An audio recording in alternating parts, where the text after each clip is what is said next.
ఇప్పటి వరకు మనము 10వ తరగతి తెలుగు పరిమళం నుంచి మొదటి పాఠం ప్రత్యక్ష దైవాలు, ప్రత్యక్ష దైవాలు, దాని తర్వాత రెండవ పాఠం బతుకు గంప, ప్రత్యక్ష దైవాలు పాఠం రచయిత ఎర్రన, బతుకు గంప పాఠం రచయిత్రి మూలింటి చంద్రకళ గారు. తర్వాత ఉపన్యాస కళ నాలుగవ పాఠం ఉపన్యాస కళ రచయిత్రి వాసిరెడ్డి సీతాదేవి గారు. ఈ మూడింటిని మనం పూర్తి చేసుకోవడం జరిగింది గత వీడియోలో. మరి ప్రస్తుతం ఉన్నటువంటి మూడవ పాఠం శతక మాధుర్యం.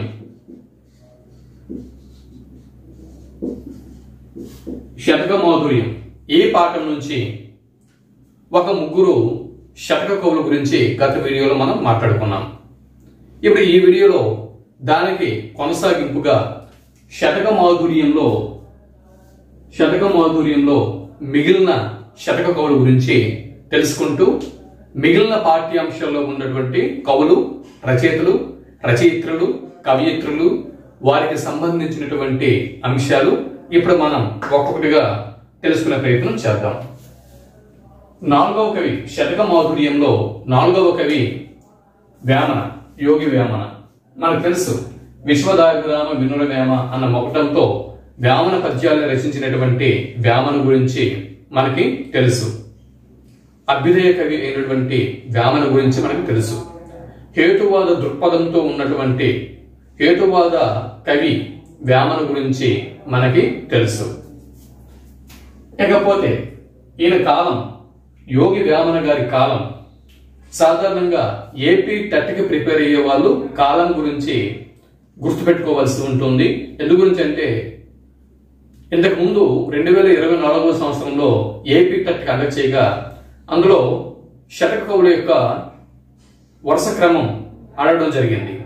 మరి శతక కవుల యొక్క వరుస క్రమం అంటే కాలంలో అంటే ఎవరు ముందు వస్తారు, ఎవరు తర్వాత వస్తారు అనేది మనకు తెలియాలంటే శతక కవులు వారి కాలం గురించి మనం తెలుసుకుని ఉండాలి. 1652 క్రీస్తు 1652 నుంచి 1730 ఈ మధ్య ప్రాంతంలో ఉన్నారు. అంటే సాధారణంగా ఏంటంటే 17-18 శతాబ్దాలలో ఈయన జీవించాడు. వేమన 17-18 శతాబ్దాలలో, ఇది 15వ శతాబ్దం, ఇది 18వ శతాబ్దం. 17-18 శతాబ్దాలలో ఈయన యోగి వేమన గారు జీవించడం జరిగింది. ఈయన కొండవీడు ప్రాంతానికి చెందినవాడు. కొండవీడు గుంటూరు జిల్లాలో ఉంది. గుంటూరు జిల్లాకు చెందినటువంటి కొండవీడు ప్రాంతానికి చెందినవాడు వేమన. రచన, ఈయన వేమన శతకం రచించారు మనకు తెలుసు. ఇక్కడ ముఖ్యమైనటువంటి విషయం, ఇది ప్రధానంగా గుర్తుపెట్టుకోవాలి. వేమన పద్యాలను తొలిసారి వెలుగులోకి తీసుకువచ్చిన వారు ఎవరు? జవాబు CP Brown, Charles Philip Brown. Vemana పద్యాలని తొలిసారిగా వెలుగులోకి తీసుకువచ్చినటువంటి మహానుభావుడు Charles Philip Brown, CP Brown. ఎప్పుడు? 1839వ సంవత్సరంలో. 1839వ సంవత్సరంలో. ఇక్కడ ప్రధానంగా గుర్తుపెట్టుకోవాల్సినవి, సిపి బ్రౌన్ తొలిసారిగా వేమన పద్యాల వెలుగులోకి తీసుకువచ్చారు. ఈయన కొండవీడు ప్రాంతానికి చెందినవారు. వేమన కాలం 1652 నుంచి 1730. ఈ 3 పాయింట్లు ప్రధానంగా గుర్తుపెట్టుకోండి. ఇకపోతే వేమన గారికి సంబంధించినటువంటి నోట్స్, వీడియో, ఇదివరకే నేను వేమనకు సంబంధించినటువంటి పూర్తి వీడియో చేశాను. దాని యొక్క లింకు ఈ వీడియో కింద డిస్క్రిప్షన్ లో ప్రొవైడ్ చేస్తాను, చూడండి. వేమన గారికి సంబంధించినటువంటి పూర్తి వివరాలతో ఒక వీడియోని ఇంతకు ముందు నేను రూపొందించాను. వీడియో ఉంది, డిస్క్రిప్షన్ లో లింక్ ఇస్తున్నాను. వీడియో కింద డిస్క్రిప్షన్ లో ఆ లింక్ మీద క్లిక్ చేసి వేమనకు సంబంధించిన మరింత ఇన్ఫర్మేషన్ మీరు తెలుసుకోవచ్చు. ఇక్కడ మీరు చూడొచ్చు 5వ కవి ఏనుగు లక్ష్మణ కవి. ఏనుగు లక్ష్మణ కవి. ఏనుగు లక్ష్మణ కవి. ఏనుగు లక్ష్మణ కవి అనగానే మనకేం గుర్తొస్తుంది? భర్తృహరి సంస్కృతంలో రాసినటువంటి సుభాషిత త్రిశతిని సుభాషిత రత్నావళి పేరుతో తెలుగులోకి అనువాదం చేశారు అన్న విషయం మనకి వెంటనే గుర్తుకు వస్తుంది. ఏనుగు లక్ష్మణ కవి అనగానే ఏం గుర్తు రావాలి? సంస్కృత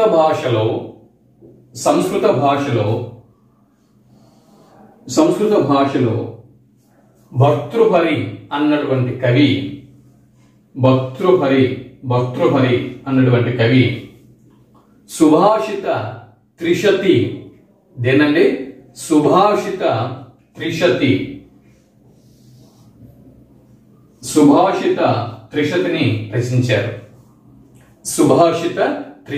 రచించారు. ఎవరు? భర్తృహరి. ఎందులో? సంస్కృత భాషలో భర్తృహరి రచించినటువంటి సుభాషిత త్రిశతిని తెలుగులోకి అనువాదం చేసిన వాళ్ళు ఎవరు? ఏనుగు లక్ష్మణ కవి. ఏ పేరుతో? సుభాషిత రత్నావళి అనే పేరుతో. సుభాషిత రత్నావళి. ఎక్కడ మీరు కన్ఫ్యూజ్ అవుతారు. చూడండి, సుభాషిత రత్నావళి. ఇక్కడ త్రిశతి అనేది సంస్కృత రచన, రత్నావళి అనేది తెలుగు రచన. ఈ రెండింటి మధ్య మీరు కన్ఫ్యూజ్ అయ్యే అవకాశం ఉంది. తెలుగులో ఇప్పుడిప్పుడే ఒక పట్టు సంపాదిస్తున్న వాళ్ళు, కొత్తగా కాంపిటేటివ్ ఎగ్జామ్స్ లోకి అడుగుతున్న వాళ్ళు, ఇటువంటి వాళ్ళు ఇక్కడ కాస్త కన్ఫ్యూజ్ లోనయ్యే అవకాశం ఉంటుంది. సుభాషిత త్రిశతి అనేది సంస్కృత రచన. రత్నావళి అనేది తెలుగు రచన. ఈ రెండింటి మధ్య వ్యత్యాసాన్ని గమనించండి. సుభాషిత త్రిశతి అనేవి పద్యాలు, నైతిక విలువల్ని బోధించేటటువంటి సంస్కృత పద్యాలు. వీటిని భర్తృహరి రచించారు సంస్కృతంలో. వీటిని తెలుగులోకి 3 కవులు అనువాదం చేశారు. 3 తెలుగు కవులు భర్తృహరి గారి సుభాషిత త్రిశతిని తెలుగులోకి అనువాదం చేశారు. ఆ 3లో ఒకరు ఏనుగు లక్ష్మణ కవి కాగా, మరి మరొక ఇద్దరు కవులు ఎవరు? సుభాషితాల్ని తెలుగులోకి అనువాదం చేసినటువంటి మరో 2 కవులు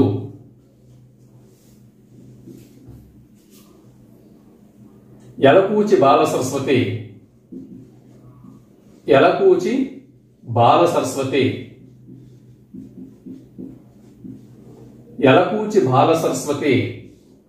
పుష్పగిరి తిమ్మన.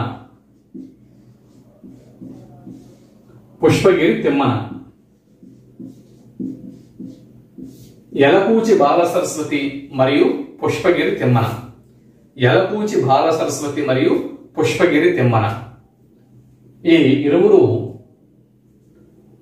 సంస్కృతంలో ఉన్నటువంటి సుభాషితాల్ని, భర్తృహరి గారి సుభాషితాల్ని యలకూచి బాల సరస్వతి, పుష్పగిరి తిమ్మన, ఏనుగు లక్ష్మణ కవి ఈ 3 తెలుగులోకి అనువాదం చేశారు. సరే, ఇప్పుడు ఏనుగు లక్ష్మణ కవి, ప్రస్తుతం మనం ఏనుగు లక్ష్మణ కవి గురించి చెప్పుకుంటున్నాం. ఏనుగు లక్ష్మణ కవి పెద్దాడ గ్రామవాసి. ఏ గ్రామం అండి?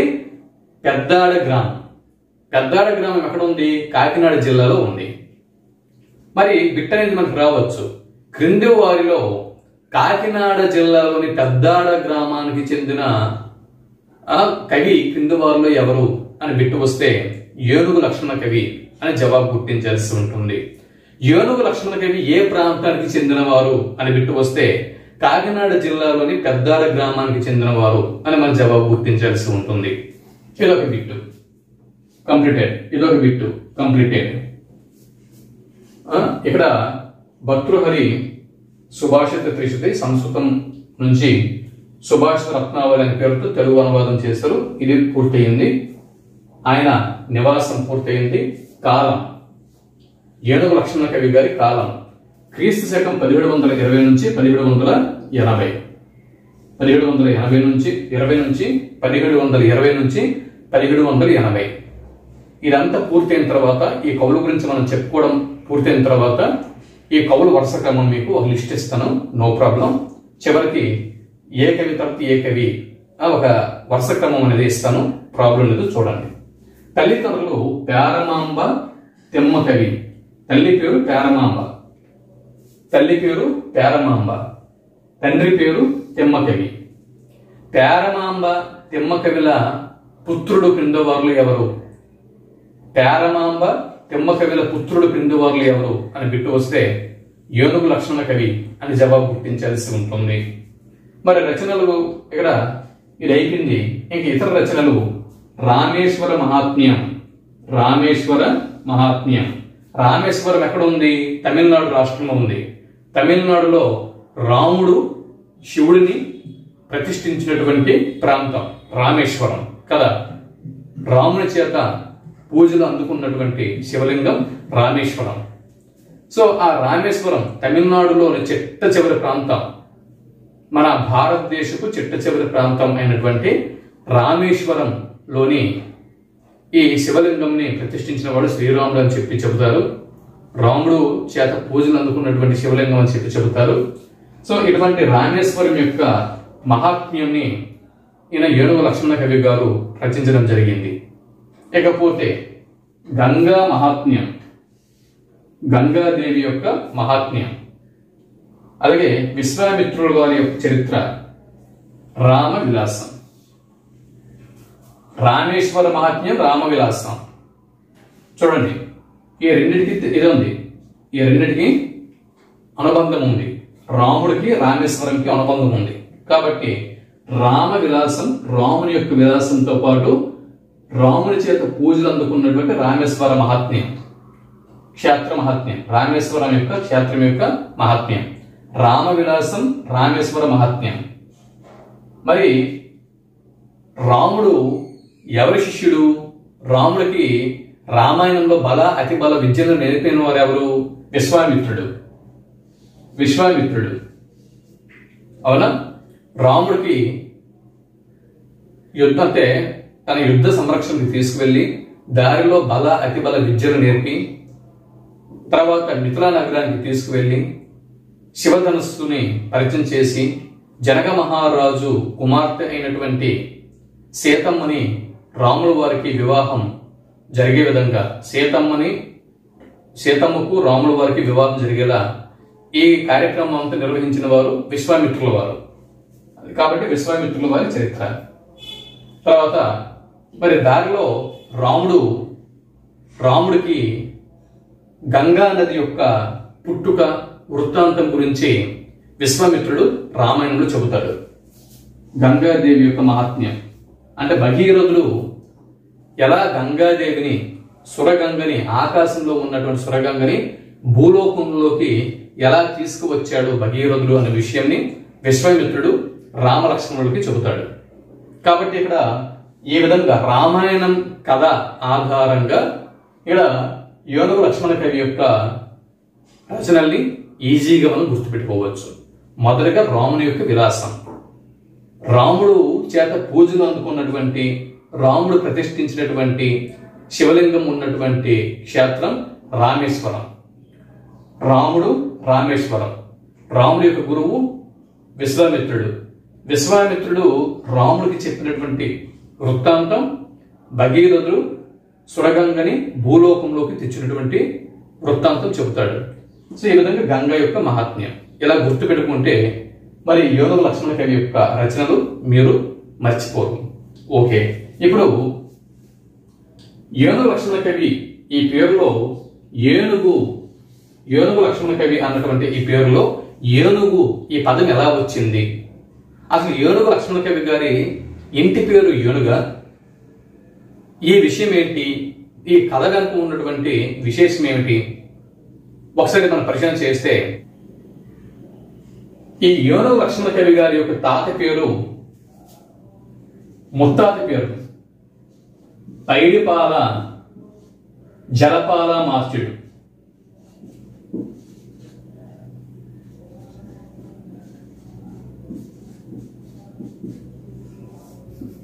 పైడిపాల జలపాల మార్చుడు. యోనగు లక్ష్మణ కవి గారి ముత్తాత పైడిపాల జలపాల మార్చుడు. యోనగు లక్ష్మణ కవి గారి ముత్తాత ఎవరండి? తాత కాదు, ముత్తాత. పైడిపాల జలపాల మార్చుడు. ఈ పైడిపాల జలపాల మార్చుడు పెద్దాపురం సంస్థానానికి చెందినటువంటి ఈ మహారాజుల దగ్గర నుంచి ఏనుగుని ఈయన గిఫ్ట్గా పొందడం జరిగింది, బహుమతిగా స్వీకరించారు. దీనిని ఏనుగుని పెద్దాపురం సంస్థానాధీశుల దగ్గర నుంచి ఏనుగుని బహుమతిగా అందుకుంటాడు. ఎవరు? పైడిపాల జలపాల మార్చుడు. ఒక సందర్భంలో ఏనుగుని బహుమతిగా అందుకున్నాడు కాబట్టి అప్పటి నుంచి వీరి ఇంటి పేరు పైడిపాల స్థానంలో ఏనుగు అనేది స్థిరపడింది. అందరూ కూడా ఏనుగు జలపాల మార్చుడు అని పిలవడం ప్రారంభించారు. ఏనుగు జలపాల మార్చుడు ఎక్కడి నుంచి ప్రారంభమైనటువంటి ఏనుగు అన్న పదము చివరికి పైడిపాల అనేది పక్కకి వెళ్ళిపోయి ఏనుగు లక్ష్మణ కవిగా ఇక్కడ ఈ విధంగా పేరు కొనసాగుతూ వచ్చింది. అది కాబట్టి ఏనుగు లక్ష్మణ కవి గారి అసలు ఇంటి పేరు ఏమిటి? పైడిపాల లక్ష్మణ కవి. పైడిపాల లక్ష్మణ కవి గారికి ఏనుగు లక్ష్మణ కవి అన్న పేరు ఎలా వచ్చింది అంటే వాళ్ళ ముత్తాత జలపాల మార్చుడి వల్ల. వాళ్ళ ముత్తాత జలపాల మార్చుడు పెద్దాపురం సంస్థానాధీశుల నుంచి ఏనుగుని బహుమతిగా పొందారు కాబట్టి అప్పటి నుంచి ఏనుగు జలపాల మార్చుడు అయ్యాడు. అలాగే ఏనుగు జలపాల మార్చుడి దగ్గర నుంచి క్రమంగా వంశపారపర్యంగా ఏనుగు అనేది ఇంటి పేరుగా వస్తూ వచ్చింది. ఆ విధంగా ఏనుగు లక్ష్మణ కవి ఇక్కడ అయ్యాడు. ఇది ఏనుగు లక్ష్మణ కవి అన్న పేరులోని ఏనుగు అన్న పదంలోని చరిత్ర. ఇక్కడ ఏనుగు లక్ష్మణ కవికి సంబంధించినటువంటి విశేషాలను ఇక్కడ తెలుసుకోవడం జరిగింది. ఇక్కడ మీరు చూడొచ్చు, శ్రీమతి దార్ల సుందరీమణి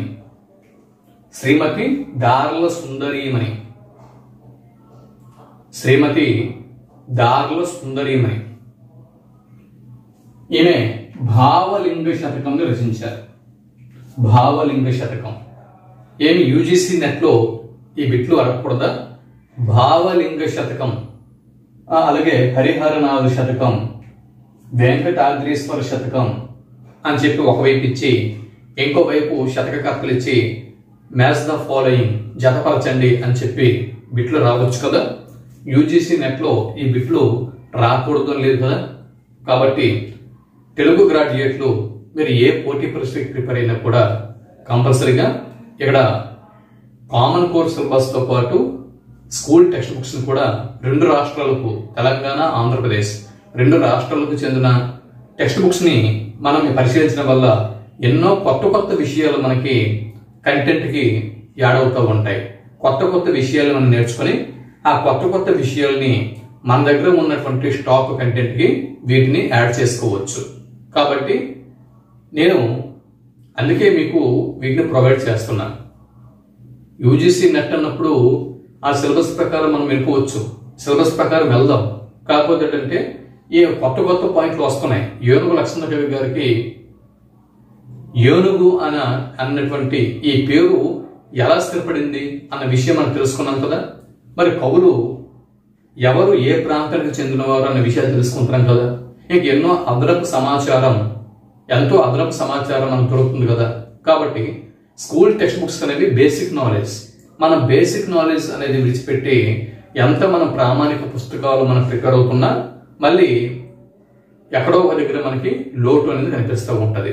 బేసిక్ నాలెడ్జ్తో పాటు ప్రామాణిక పుస్తకాలు 2 కలిపి చదవడం వల్ల మనకి మరింత మన కంటెంట్కి పునర్బలం అనేది చేకూరుతూ ఉంటుంది. ఇకపోతే భావలింగ శతకం రచయిత్రి శ్రీమతి దార్ల సుందరీమణి గారు. ఈవిడ పల్నాడు జిల్లాకి చెందుతారు. పల్నాడు జిల్లా గార్ల సుందరీమణి గారు పల్నాడు జిల్లాకి చెందినవారు. మరి ఇది 10వ తరగతి సిలబస్. ఇది 10వ తరగతి తెలుగు వాచకం నుంచి ఇస్తున్నాను కాబట్టి ఏపీ టెట్కి ప్రిపేర్ అవుతున్న ప్రతి ఒక్కరు కూడా ఈ వీడియోలు తప్పనిసరిగా చూడాలి. ఇవన్నీ కూడా 10వ తరగతి తెలుగు వాచకం నుంచి నేను ఇస్తున్నటువంటి విషయాలు. మరి 10వ తరగతి తెలుగు వాచకం నుంచి ఏపీ టెట్కి బిట్స్ వస్తాయి కదా తెలుగు కంటెంట్ లో. కాబట్టి ఏపీ టెట్ ప్రిపేర్ అవుతున్న ప్రతి వ్యక్తి కూడా ఈ వీడియో చూడాలి. ఇకపోతే హరిహరనాథ శతకం. హరిహరనాథ శతకంని ఎవరు రచించారు? చూడండి, హరిహరనాథ శతకం అనగానే ఎవరు హిందువు అని చెప్పి మనం అనుకుంటాం. ఏ తిక్కన గారో లేకపోతే ఎవరు ప్రాచీన కవులు, మన తెలుగు ప్రాచీన కవులు ఎవరో అని చెప్పి అనుకుంటాం. హరిహరనాథ శతకం తిక్కన గారు హరిహరనాథ అద్వైత తత్వాన్ని ప్రవేశపెట్టారు. మరి కాబట్టి మనకి హరిహరనాథ శతకం అనగానే ప్రాచీన తెలుగు కవులు మనకు గుర్తుకు వస్తారు తప్పించి ఒక ముస్లిం మతానికి చెందిన ఒక కవి ఈ శతకం రచించారు అని చెప్పి అంత తొందరగా మన మైండ్కి తోచదు. ఇప్పుడు చదువుతాం కాబట్టి ఇప్పుడు ఎగ్జామ్లో ఈ బిట్ వచ్చినా కూడా ఆన్సర్ చేయగలం. ఇక్కడ చూడండి, హరిహరనాథ శతకం ఎవరు రచించారు? షేక్ మహమ్మద్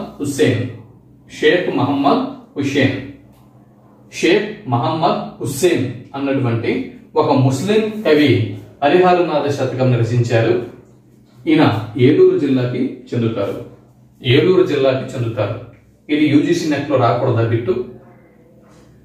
షేక్ మహమ్మద్ హుస్సేన్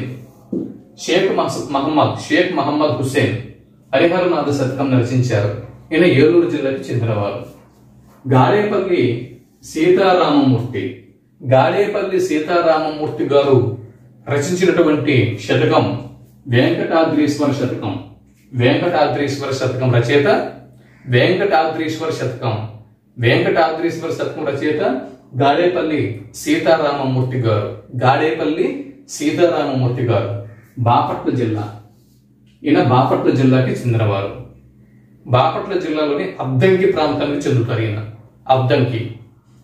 బాపట్ల జిల్లాలోని అద్దంకి ప్రాంతానికి చెందినటువంటి ఈయన గాడేపల్లి సీతారామమూర్తి గారు వెంకటాద్రీశ్వర శతకం రచించారు.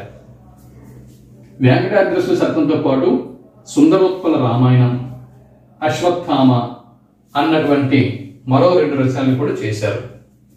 గాడేపల్లి సీతారామమూర్తి గారి రచన కానిది క్రింది వాటిలో ఏది గుర్తించండి. విట్రావచ్చు. గాడేపల్లి సీతారామమూర్తి గారి రచన కానిది క్రింది వాటిలో ఏది గుర్తించండి.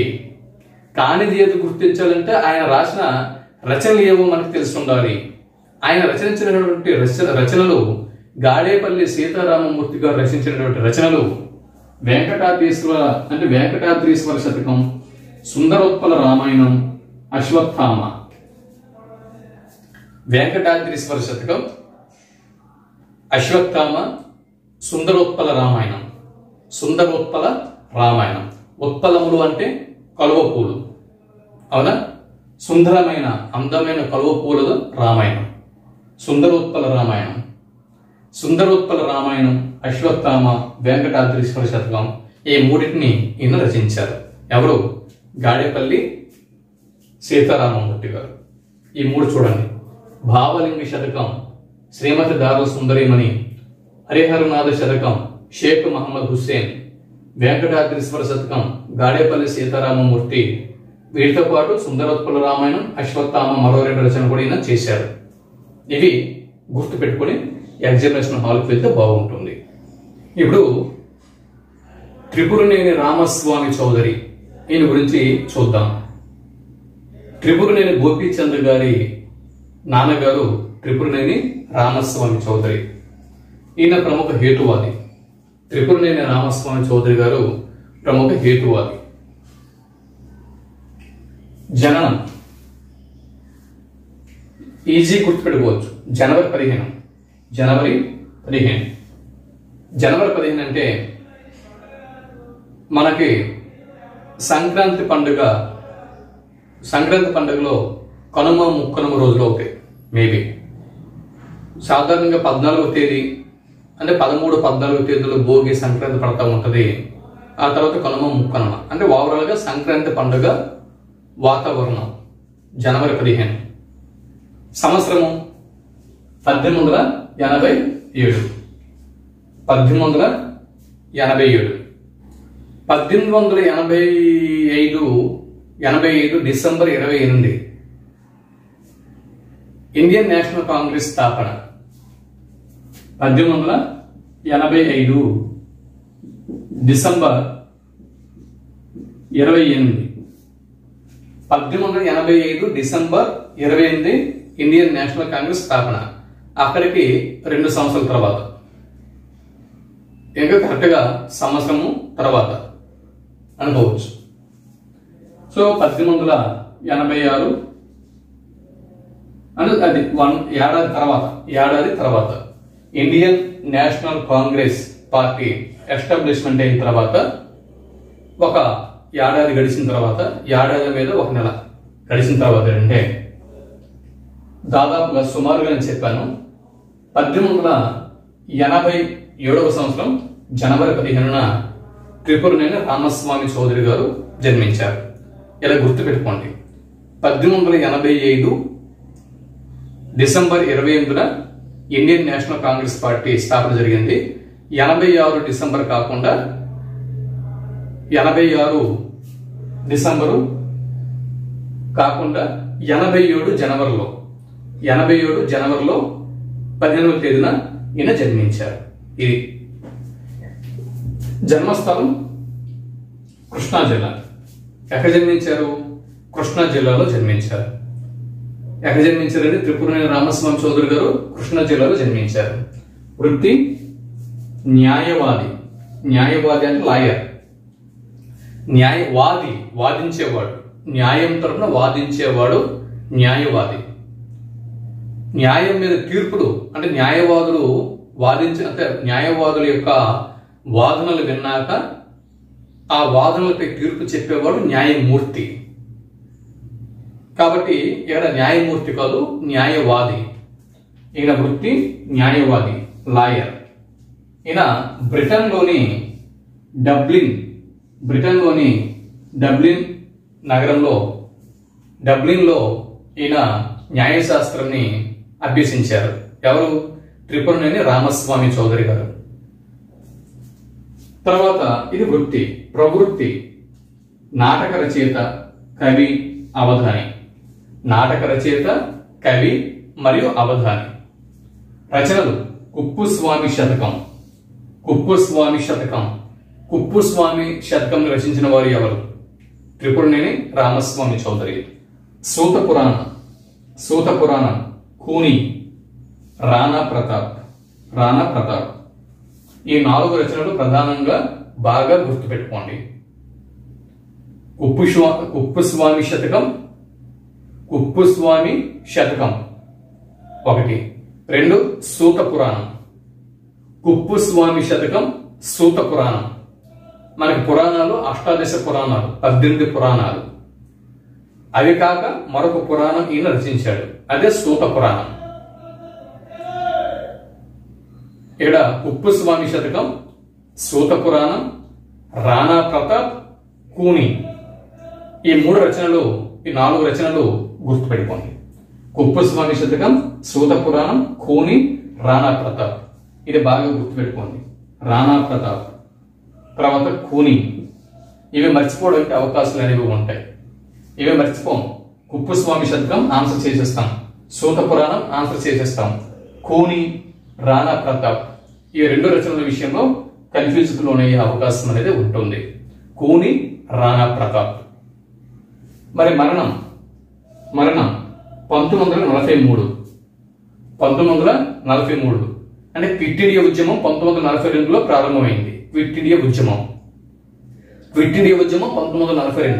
ఆ తర్వాత సంవత్సరం 1943 జనవరి 16. సింపుల్. జనవరి 15న జన్మించారు, జనవరి 16న మరణించారు.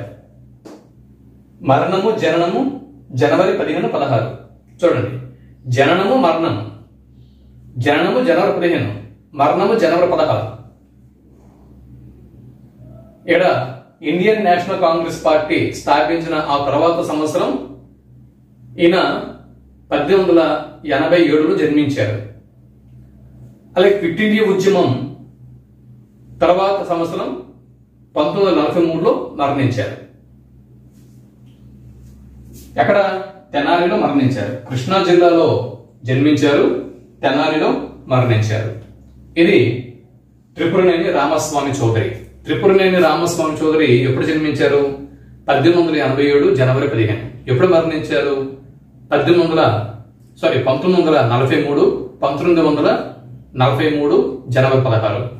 ఎక్కడ జన్మించారు? కృష్ణా జిల్లా. ఎక్కడ మరణించారు? తెనాలి.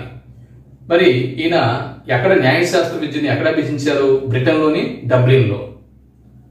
ఈయన రచనలు ఏంటి? కుప్పుస్వామి శతకం, సూత పురాణం, కోని, రాణా ప్రతాప్. ఓకే, ఇవి ప్రధానంగా గుర్తుపెట్టుకోండి. ఇక్కడ చూడండి, తాళపాక పెద్ద తిరుమలాచార్యులు. తాళపాక పెద్ద తిరుమలాచార్యుల కాలం 1460 నుంచి 1548. క్రీస్తు శకం 1460 నుంచి 1548. తల్లి అక్కమాంబ.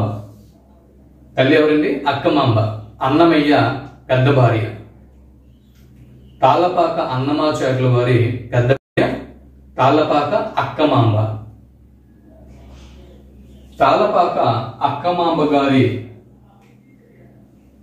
కుమారుడు పెద్ద తిరుమలాచార్యులు. తర్వాత అన్నమయ్య. తండ్రి అన్నమయ్య, తల్లి అక్కమాంబ. రచనలు సుదర్శన రగడ.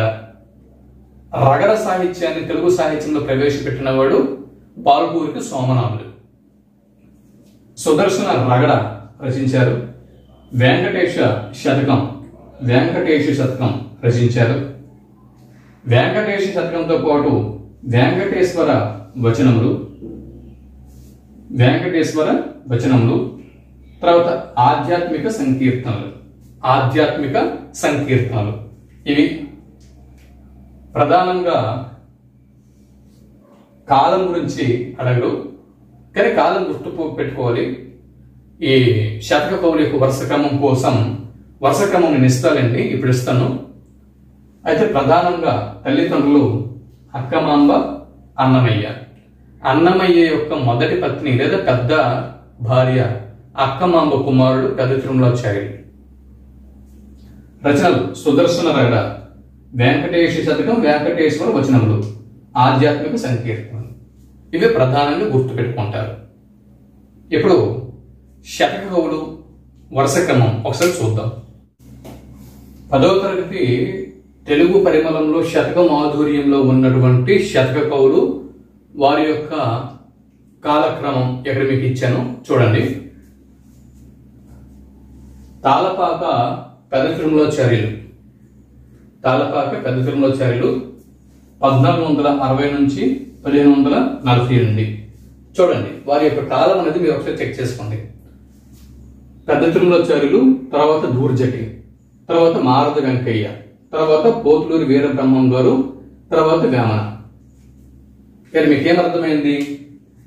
పెద్ద తిరుమలాచార్యులు, తాళపాక పెద్ద తిరుమలాచార్యులు, తర్వాత దూర్జటి తర్వాత మారద వెంకయ్య తర్వాత వీరబ్రహ్మం, తర్వాత వేమన. మొదటి 5 వరుస క్రమం ఒకసారి చూడండి. మొదటి 5 శతక కవుల యొక్క వరుస క్రమం: తాళపాక పెద్ద తిరుమలాచార్యులు, తర్వాత దూర్జటి తర్వాత మారద వెంకయ్య తర్వాత వీరబ్రహ్మం తర్వాత వేమన. వారి యొక్క జననం, మరణం, వారి యొక్క కాలం అనేది ఇక్కడ ఉంది, చూసుకోవచ్చు. దాని తర్వాత ఇక్కడ చూడండి, ఏనుగు లక్ష్మణ కవి, దార్ల సుందరిమణి, త్రిపురనేని రామస్వామి, షేక్ మహమ్మద్ హుస్సేన్, గాడేపల్లి సీతారామమూర్తి. ఏనుగు లక్ష్మణ కవి కూడా ఇక్కడ యాడ్ చేస్తాకండి. ఎందుకంటే ప్రాచీన శతకర్తలందరూ ఉదయం ఉండిపోతారు.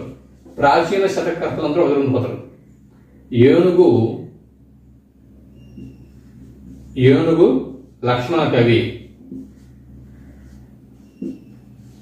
ఏనుగు లక్షణ కవి కాలం 1780 1780. ఇక్కడ మీరు చూసుకోవచ్చు ప్రాచీన శతకకర్తలందరూ ఒక దగ్గర, తర్వాత వీళ్ళందరూ కూడా అంటే ఆధునిక శతకకర్తలు. ప్రాచీన శతకకర్తల వరుస క్రమం ఏంటి?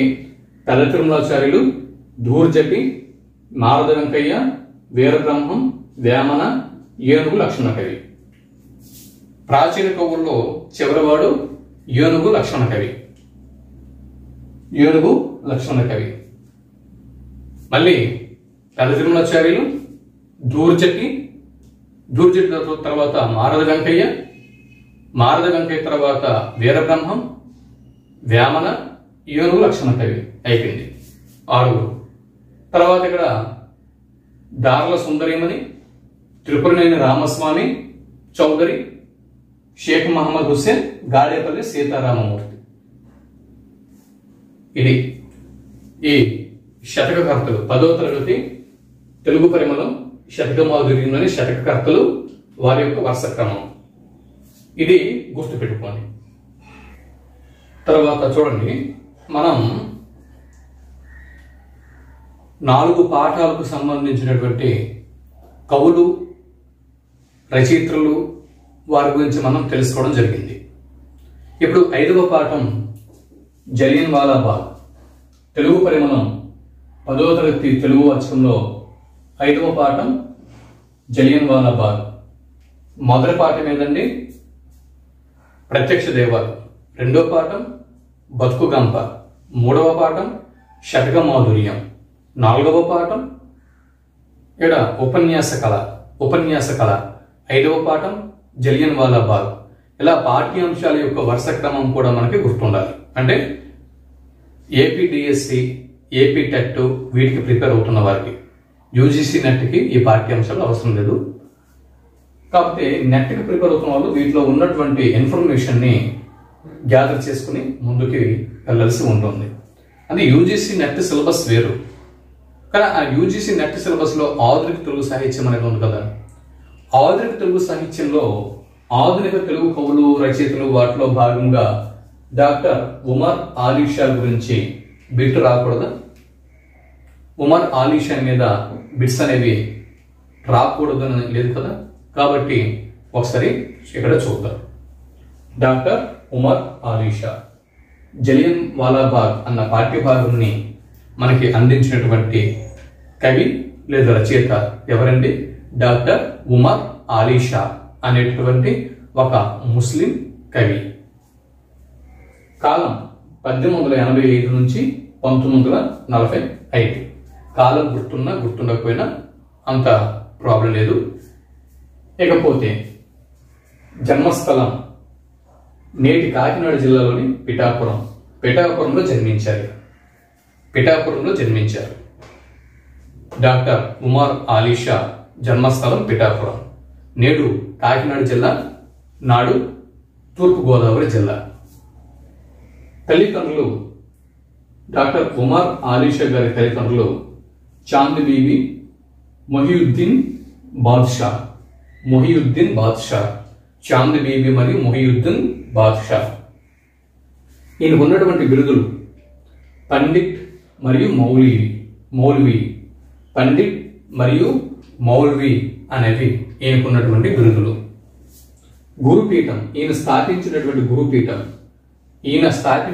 గురుపీఠం పేరు జ్ఞానసభ అనేటటువంటి గురుపీఠంని స్థాపించిన వారు ఎవరండి? జ్ఞానసభ అన్న పేరు గల గురుపీఠం స్థాపకుడు డాక్టర్ ఉమర్ ఆలీ షా. ఈయనకి గౌరవ డాక్టరేట్ ని ప్రదానం చేసిన వాళ్ళు ఎవరు? డాక్టర్ ఉమర్ ఆలీ షా గారికి గౌరవ డాక్టరేట్ ని ప్రదానం చేసిన వారు జవాబు international academy of America. Bit అనేది మనకు రావచ్చు. ఇంటర్నేషనల్ అకాడమీ ఆఫ్ అమెరికా నుంచి గౌరవ డాక్టరేట్ ని పొందిన కవి క్రింది వారిలో ఎవరు గుర్తించండి అని బిట్టు వస్తే డాక్టర్ ఉమర్ ఆలీ షా అని జవాబు గుర్తించాల్సి ఉంటుంది. International academy of America international academy of America నుంచి గౌరవ డాక్టరేట్ ని అందుకున్న వారు ఎవరు అని బిట్టు వస్తే డాక్టర్ ఉమర్ అలీ షా.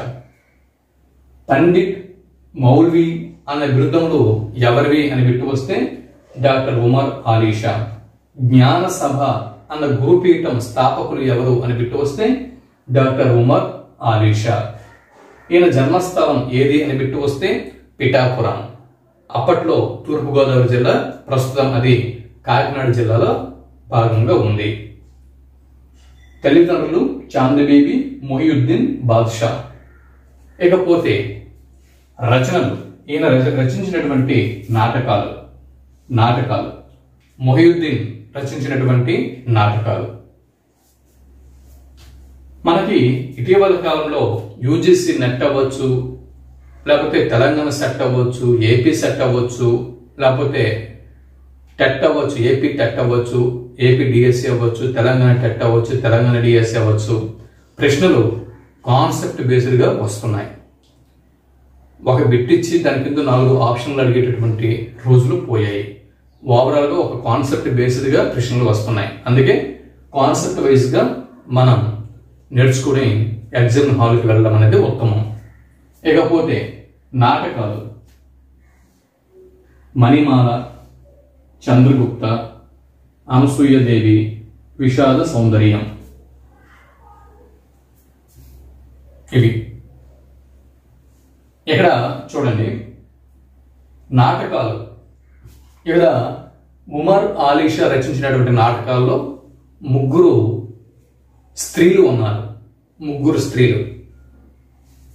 మణిమాల ఒక స్త్రీ, మణిమాల, అనసూయ, సౌందర్య. మణిమాల, అనసూయ, సౌందర్య. మణిమాల, అనసూయ, సౌందర్య. ఈ 3 హీరోయిన్లు. చంద్రగుప్తుడు హీరో. నాయకుడు చంద్రగుప్తుడు. నాయికలు మణిమాల, సౌందర్య మరియు అనసూయ. ఇలా ఈ 4 పాత్రలతో ఉమర్ అలీ షా గారు నాటకం వేయించారు అని ఇలా గుర్తుపెట్టుకుంటే మనకి ఎగ్జామ్లో ఈజీగా మనకి రచనలు గుర్తుంటాయి. ఇలా రచనలు నాటకాలు అని చెప్పేలాగా చదువుకుంటే గుర్తుండవు. ఇది గుర్తుండాలి అంటే చంద్రగుప్తుడు నాయకుడుగా, చంద్రగుప్తుడి పక్కన 3 నాయకులు మణిమాల, సౌందర్య, అనసూయ నాయకులుగా, ఇలాగ చంద్రగుప్తుడు, మణిమాల, అనసూయ, సౌందర్య ఈ 4 పాత్రలతో నాటకంని రాసిన వారు డాక్టర్ ఉమర్ అలీ షా. ఇలా మనం చదువుకుంటే గుర్తుంటుంది కదా, అదనమాట. ఇకపోతే పద్య గ్రంథాలు. బ్రహ్మ విద్యా విలాసం, బ్రహ్మ విద్యా విలాసం. సూఫీ వేదాంతం, మహమ్మద్ రసూల్ చరిత్ర. బ్రహ్మ విద్యా విలాసం, సూఫీ వేదాంత దర్శనము, మహమ్మద్ రసూల్ వారి చరిత్ర. రసూల్ చరిత్ర, బ్రహ్మ విద్యా విలాసము, సూఫీ వేదాంతం. బ్రహ్మ, సూఫీ, రసూల్. పదాలు ఆధారంగా కూడా గుర్తించాలి. సో ఇక్కడ ఉమర్ అలీ షా గారి పద్య రచనలు బ్రహ్మ, రసూల్, సూఫీ. బ్రహ్మ అనగానే బ్రహ్మ విద్యా విలాసం. సూఫీ వేదాంత దర్శనం. రసూల్ మహమ్మద్ రసూల్ చరిత్ర. బ్రహ్మ, సూఫీ, రసూల్. మరి గద్య రచనలు ఈశ్వరుడు, సాధన, మహమ్మద్. ఈశ్వరుడు, సాధన, మహమ్మద్. ఇవి ఈ గద్య రచనలు. డాక్టర్ ఉమర్ అలీ షా ఈయనకి సంబంధించినటువంటి ఇన్ఫర్మేషన్.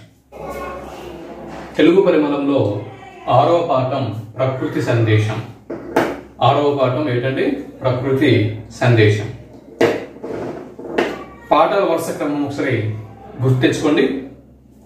పాఠాల యొక్క వరుస క్రమం: మొదలుగా ప్రత్యక్ష దైవాలు, 2 బతుకు గంప, 3 శతక మాధుర్యం, 4 ఉపన్యాసకల, 5 జలియన్ వాలాబాగ్, 6 ప్రకృతి సందేశం.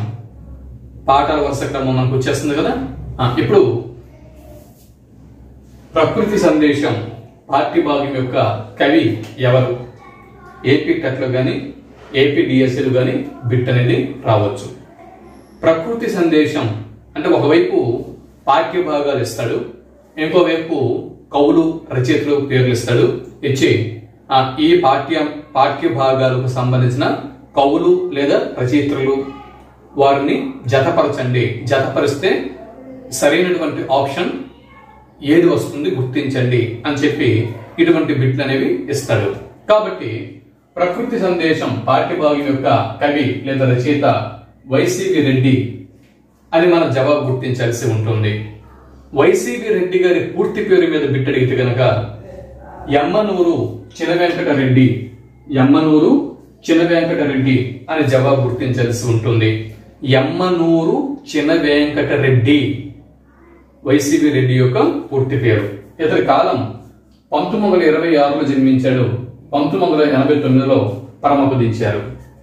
ఇక ఈయన కడప జిల్లాలోని వైఎస్ఆర్ కడప జిల్లాలోని బోనాల గ్రామవాసి. వైఎస్ఆర్ కడప జిల్లాలోని బోనాల గ్రామానికి చెందిన కవి క్రింద వారు ఎవరు గుర్తించండి అని బిట్టు వస్తే వైసీవి రెడ్డి అని జవాబు గుర్తించాల్సి ఉంటుంది. ఇక తల్లిదండ్రులు లక్ష్మమ్మ కొండారెడ్డి. లక్ష్మమ్మ కొండారెడ్డి దంపతుల కుమారుడు వైసీవి రెడ్డి. ఇక రచనల విషయానికి వస్తే ఇక్కడ చూడండి, ఈయన కావ్యాలు రచించారు, అలాగే కథల సంపుటి రచించారు. ఇక్కడ యూజీసీ నెట్ అభ్యర్థులు యూజీసీ నెట్ కి, డిఎల్స్ కి, జేఎల్స్ కి వీటికి ప్రిపేర్ అవుతున్న వారు రచనలు జాగ్రత్తగా గమనించండి. ఏపీ టెట్, ఏపీ డిఎస్సి కూడా రచనల నుంచి బిట్స్ అనేవి వస్తాయి. తొలకరి చినుకులు వైసీవి రెడ్డి గారి తొలకరి చినుకులు అన్నది ఏ సాహిత్య ప్రక్రియకి చెందుతుంది? తొలకరి చినుకులు అన్నటువంటి ఈ రచన ఏ సాహిత్య ప్రక్రియకి చెందుతుంది అని బిట్టు వస్తే కావ్యం అని జవాబు గుర్తించాల్సి ఉంటుంది. లేదా తొలకరి చినుకులు అన్నటువంటి కావ్యాన్ని ఎవరు రచించారు? వైసీవి రెడ్డి, జవాబు గుర్తించాల్సి ఉంటుంది. లేదా క్రింది వాటిలో వైసీవి రెడ్డి రచించిన కావ్యాల జాబితాలు లేనిది ఏది గుర్తించండి అని బిట్ అనేది అడగవచ్చు. కాబట్టి రచనల గురించి వాటికి 10 సార్లు చూడండి. తొలకరి చినుకులు, తొలకరి చినుకులు, తొలకరి చినుకులు. ఇక్కడ ఈ కావ్యాల్ని ఒక చిన్న కోడుతో మనం గుర్తుపెట్టుకుందాం. దక్షిణాన నీలపు ఆకాశం నుంచి, దక్షిణాన నీలిరంగు ఆకాశం నుంచి తొలకరి చినుకులు పడగా కురవగా, తొలకరి చినుకులు కురవగా రంభ, మేనక, సింధూర రేఖలు నాట్యం చేసిరి. ఎలా నాట్యం చేశారు? పారిజాత పుష్పములను ధరించి, పారిజాత పుష్పములను ధరించి. మళ్ళీ చూడండి, దక్షిణ దిక్కున నీలి ఆకాశములో, దక్షిణ దిక్కున నీలి ఆకాశంలో నుంచి తొలకరి చినుకులు కురవగానే రంభ, మేనక, సింధూర రేఖ, వైజయంతి పారిజాత పుష్పములు పట్టుకుని లేదా పారిజాత పువ్వులు ధరించి నాట్యము చేశారు అని ఒక చిన్న కల్పిత కథలాగా మనం రాసుకుంటే వైసీవి రెడ్డి గారి రచనలు మనకి గుర్తుంటాయి. ఇది నాకు తోచినటువంటి చిన్న కోడ్ అన్నమాట, అంటే ఒక కోడ్. మరి మీకు ఇంకేమైనా తోచితే కామెంట్ బాక్స్ లో చెప్పండి, లేదా మీరు నోట్స్ లో మీరు రాసుకోండి. లేకపోతే కథల సంపుటి, వైసీవి రెడ్డి గారు రచించినటువంటి కథల సంపుటి క్రింది వాటిలో ఏది? జవాబు గట్టి గింజలు. గట్టి గింజలు, గట్టి గింజలు అన్నటువంటి కథల సంపుటిని వివరించిన వారు ఎవరు? వైసీవి రెడ్డి. లేదా వైసీవి రెడ్డి గారి గట్టి గింజలు అన్నది ఏ సాహిత్య ప్రక్రియకి చెందుతుంది? జవాబు కథల సంపుటి అని జవాబు గుర్తించాల్సి ఉంటుంది. లేకపోతే చూడండి, బిట్టు ఇలా రావచ్చు, డిఎస్సిలో కానీ టెట్ లో కానీ బిట్ ఇలా రావచ్చు. ఇవి యూజీసీ నెట్ లో రావండి. యూజీసీ నెట్ కి, ఏపీ సెట్ కి, తెలంగాణ సెట్ కి ఎక్కడి నుంచి రావు. ఇవి అంటే కావ్యాలు, ముఖ్యంగా కథల సంపుటి, వీటిని జాగ్రత్తగా గుర్తుపెట్టుకోండి. ఇకపోతే డిఎస్సి పరిధిలో చూడండి, ఏపీ టెట్ డిఎస్సి వీర సాహిత్యం సుకుమార భావ వ్యక్తీకరణకు పదలాలిత్యానికి సుకుమార భావ వ్యక్తీకరణకు మరియు పదలాలిత్యానికి పేరుగాంచింది అని బిట్టు ఇచ్చి క్రింద ఆప్షన్లలో వైసీవి రెడ్డి అని ఉంటే వైసీవి రెడ్డి అని జవాబు గుర్తించాల్సి ఉంటుంది. వీరి సాహిత్యం సుకుమార భావ వ్యక్తీకరణకు పదలాలిత్యానికి పేరుగాంచింది అని ప్రశ్న అడిగి క్రింద ఆప్షన్లో వైసీవి రెడ్డి పేరు ఉంటే వైసీవి రెడ్డి సరైనటువంటి జవాబుగా గుర్తించాల్సి ఉంటుంది. ఇకపోతే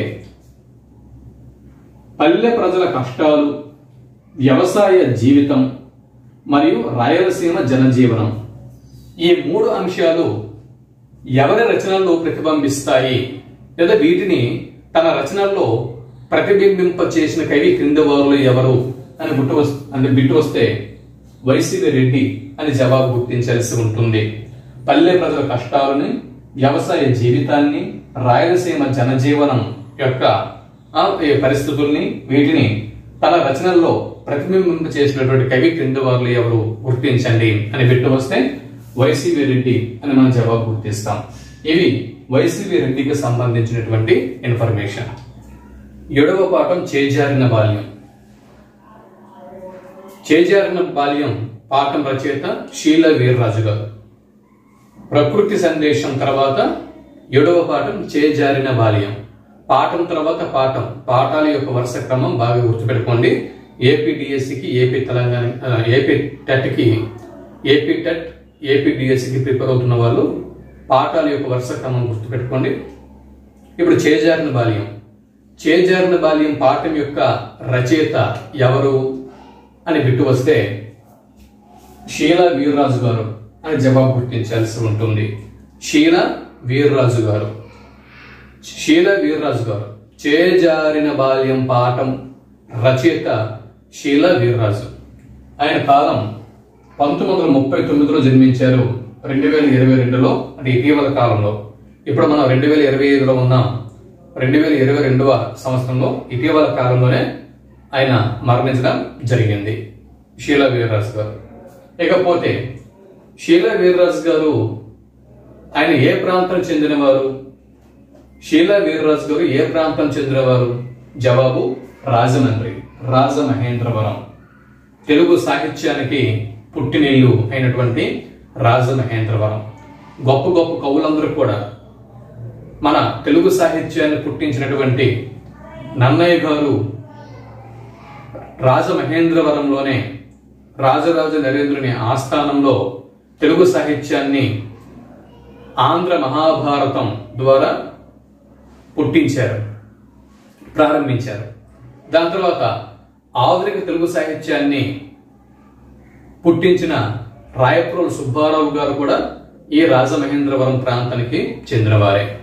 కందుకూరి వీరేశలింగం పంతులు ఆధునిక తెలుగు కవితను పరవల్ల తొక్కించినటువంటి, సంఘ సంస్కరణలు గావించినటువంటి కందుకూరి వీరేశలింగం పంతులు గారు రాజమహేంద్రవరం ప్రాంతానికి చెందినవారు. షీలా వీర్రాజు గారు, ఈయన కూడా రాజమహేంద్రవరం ప్రాంతానికి చెందినవారు. రాజమహేంద్రవరం. ఇకపోతే ఈయన యొక్క రచనల గురించి మనం పరిశీలన చేస్తే షీలా వీర్రాజు గారి రచనలు చూడండి. మొదలుగా కథా సంపుటాలు. ఈయన ప్రముఖ కథా సంపుటాలను రచించారు, అలాగే నవలల్ని రచించారు. కథా సంపుటాలు, నవలలు, తర్వాత కవితా సంపుటాలు, కథా సంపుటాలు, నవలలు. దాని తర్వాత వ్యాస సంపుటి. ఇవి చూడండి, UGC net, AP set, Telangana set, AP DSC, AP TET అందరికీ కూడా యూస్ఫుల్ ఇన్ఫర్మేషన్ షీలా వీర్రాజు గారి కవి పరిచయం. కాబట్టి ఇది జాగ్రత్తగా ప్రతి ఒక్కరు కూడా చాలా జాగ్రత్తగా స్టడీ చేయాల్సినటువంటి అంశం. షీలా వీర్రాజు గారు ఈయన యొక్క కథా సంపుటాన్ని ఇప్పుడు మనం పరిశీలన చేద్దాం. కథా సంపుటాలు, షీలా వీర్రాజు గారు రాసినటువంటి కథా సంపుటాలు. సమాధి, సమాధి, సమాధి, మబ్బు తెరలు, రంగుటద్దాలు, ఊరు వీడుకోలు చెప్పింది, మనసులో ఉంచే. ఈ 5 ఇక్కడ షీలా వీర్రాజు గారి కథా సంపుటాలు. ఈ 5 కథా సంపుటాలని ఎలా గుర్తు పెట్టుకోవాలి? ఒక చిన్న కథని అల్లుదాం. ఒక చిన్న కథని అల్లడం ద్వారా వీటిని మనం గుర్తు పెట్టుకుందాం. రంగుటద్దాలలో జీవిస్తున్న షీలా వీర్రాజు గారు తన యొక్క మనసులో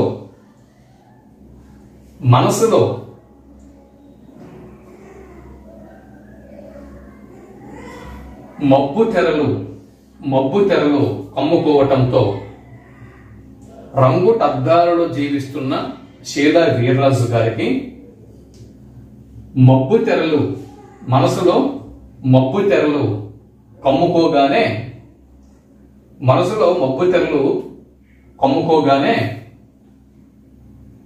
ఆయనకు ఊరు వీడుకోలు చెప్పింది. ఎప్పుడైతే ఊరు వీడుకోలు చెప్పిందో, ఊరు ఎప్పుడు వీడుకోలు చెప్తుంది? ఊరు మొత్తం కూడా మనకి ఎవరికైనా కూడా ఎప్పుడు వీడుకోలు చెబుతుంది? మనిషి మరణిస్తే. కాబట్టి రంగుటద్దాలలో జీవిస్తున్నటువంటి షీలా వీర్రాజు గారు ఆయన మనసుకి మబ్బు తెరలు కమ్ముకోగానే, తన యొక్క మనసులో మబ్బు తెరలు కమ్ముకోగానే ఊరు వీడుకోలు చెప్పింది. రంగుటద్దాలలో జీవించిన షీలా వీర్రాజు గారికి ఆయన యొక్క మనసుకి మబ్బు తెరలు కమ్ముకోగానే వారి ఊరు వీడుకోలు చెప్పింది. వారి యొక్క ఊరు వీడుకోలు చెప్పడంతో ఆయన చివరికి సమాధి అయ్యారు. షీలా వీర్రాజు గారు సమాధి అయిన అతని కథా సంపుటాలు చిరస్మరణీయంగా నిలిచి ఉన్నాయి. ఇది కోడు. షీలా వీర్రాజు గారు రాసినటువంటి కథా సంపుటాలు మనకి గుర్తుంటాయి. ఇకపోతే నవలలు వీటిని చూద్దాం. మైనా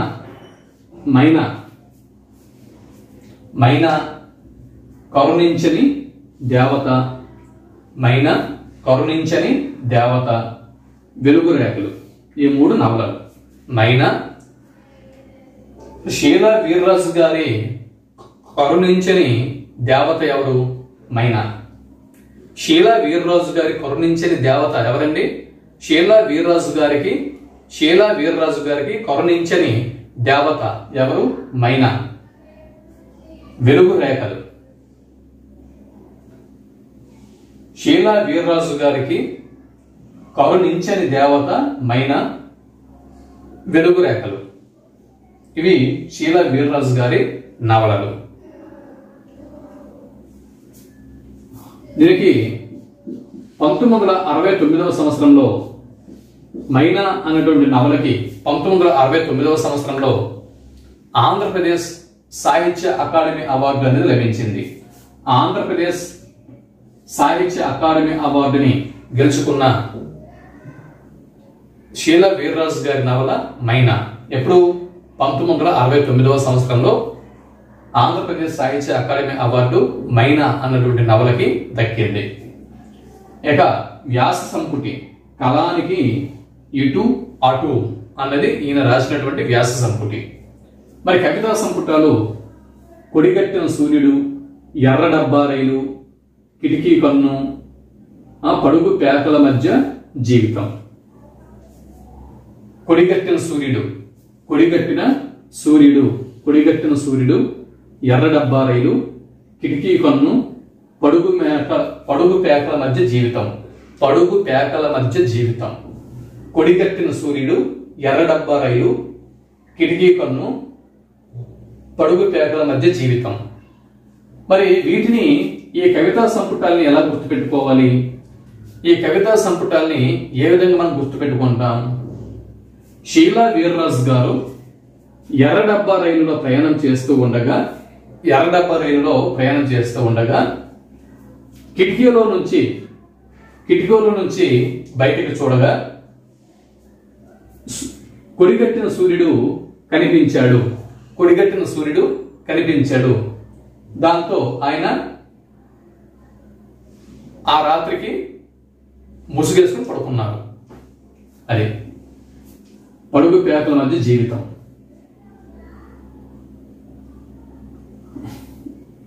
ఇవి కవితా సంపుటాలు. షీలా వీర్రాజు గారు ఎర్ర డబ్బా రైలులో ప్రయాణిస్తూ కిటికీ కన్నులో నుంచి చూడగా కొడిగట్టిన సూర్యుడు ఆయనకి కనిపించగా ఆయన ఆ రాత్రి ట్రైన్లో పడుకున్నారు. తర్వాత పడుగు పేకల మధ్య జీవితం. ఇవి షీలా వీర్రాజు గారి కవితా సంపుటాలు.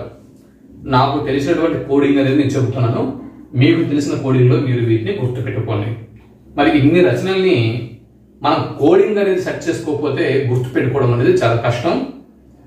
చదువుతూ ఉండాలా, కోడింగ్ అనేది రాసుకుంటూ ఉండాలా, చదువుతూ ఉండాలా, కోడింగ్ రాసుకుంటూ ఉండాలా.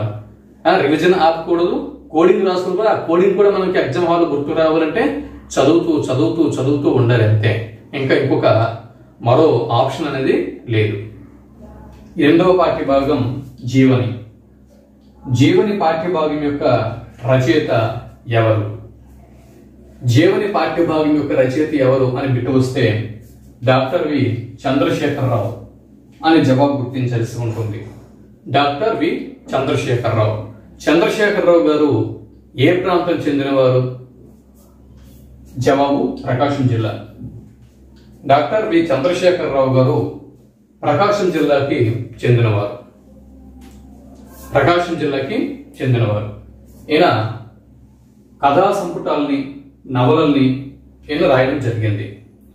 ఇక్కడ కథా సంపుటాలు పరిశీలన చేస్తే ఇక్కడ చూడండి, డాక్టర్ వి చంద్రశేఖరరావు గారి కథా సంపుటాలు జీవని,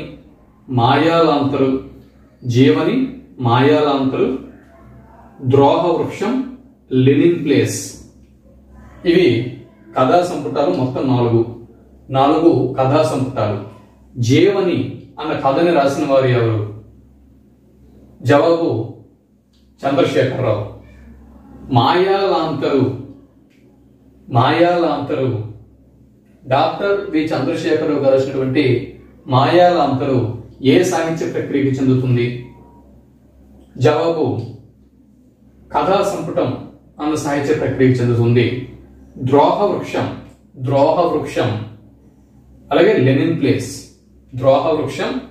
ప్లేస్ వీటిని ఈయన రచించారు. ఇకపోతే నవలలు, నల్ల మిరియం చెట్టు అన్న నవల రచయిత ఎవరు? యూజీసీ నెట్లో బిట్ అనేది రావచ్చు. జీవని, మాయాలాంతరు ఇది చూసుకోండి. నెట్కి ప్రిపేర్ అవుతున్న వారు, నెట్, డిఎస్సి, టెట్ వీళ్ళు ప్రిపేర్ అవుతున్న వారు ప్రధానంగా వీటిని చూసుకోండి. నేను ఏవైతే గ్రీన్ తో రౌండ్ చేస్తానో ఇవి జాగ్రత్తగా చూసుకోండి. జీవని కథ, మాయాలాంతరు, తర్వాత నల్ల మిరియం చెట్టు, అలాగే నవల ఐదు హంసలు అనేటటువంటి నవల, ఐదు హంసలు, తర్వాత ఆకుపచ్చని దేశం. ఇవి నవలలు 3, కథా సంపుటాలు 4 కథా సంపుటాలు, 3 నవలలు ఈయన రాశారు. ఇకపోతే జీవని కథ 1991వ సంవత్సరంలో ఆకాశవాణిలో నాటకంగా ప్రసారం అయ్యింది. బిట్టు మనకు రావచ్చు. క్రింది వాటిలో 1991లో ఆకాశవాణిలో నాటకంగా ప్రసారమైన కథ క్రింది వాటిలో ఏది అని డాక్టర్ వి చంద్రశేఖరరావు అన్నటువంటి ఈ పేరు ఇవ్వకుండానే, ఈ పేరు ఇక్కడ మనకి ఎవరు, ఈ పేరు ఇవ్వకుండా బిట్ అని డైరెక్ట్ రావచ్చు. 1991లో ఆకాశవాణిలో నాటకంగా ప్రసారమైనటువంటి కథ క్రింది వాటిలో ఏది? జవాబు జీవని అని జవాబు గుర్తించాల్సి ఉంటుంది. లేదా జాతీయ స్థాయిలో అంటే కవి పేరు ఇవ్వకుండానే జాతీయ స్థాయిలో ఉత్తమ నాటకంగా బహుమతిని పొందినటువంటి కథ క్రింది వాటిలో ఏది అని పెట్టి వస్తే జీవని అని జవాబు గుర్తించాల్సి ఉంటుంది. మరి కథాశిల్పంలో నూతన వరవుడిని సృష్టించిన రచయిత క్రింది వారిలో ఎవరు అని పెట్టి వస్తే డాక్టర్ వి చంద్రశేఖరరావు అని జవాబు గుర్తించాల్సి ఉంటుంది. అయితే 10వ తరగతి తెలుగు పరిమళం తెలుగు వాచకం నుంచి గత వీడియోలో 4 పాఠాలని మనం తీసుకున్నాం. ఈ వీడియోలో మరొక 4 పాఠాలు పూర్తి చేశాం. మొత్తం 12 పాఠాలకు గాను 8 పాఠాలు. ఈ 8 పాఠాలకు సంబంధించినటువంటి కవులు, రచయితలు, రచయిత్రులు వీరి యొక్క సమాచారం అంతా కూడా మీకు నేను అందివ్వడం జరిగింది. మరో 4 పాఠాలు ఉన్నాయి. ఈ మరో 4 పాఠాలని తర్వాతి వీడియోలో మీకు నేను అందించనున్నాను. ఎక్కడితో ఈ వీడియో ముగిస్తున్నాను. వీడియోకి ఒక లైక్ ఇవ్వండి, మీ మిత్రులకి షేర్ చేయండి. మరింత సమాచారంతో మరో వీడియోలో మళ్ళీ కలుద్దాం. నమస్తే.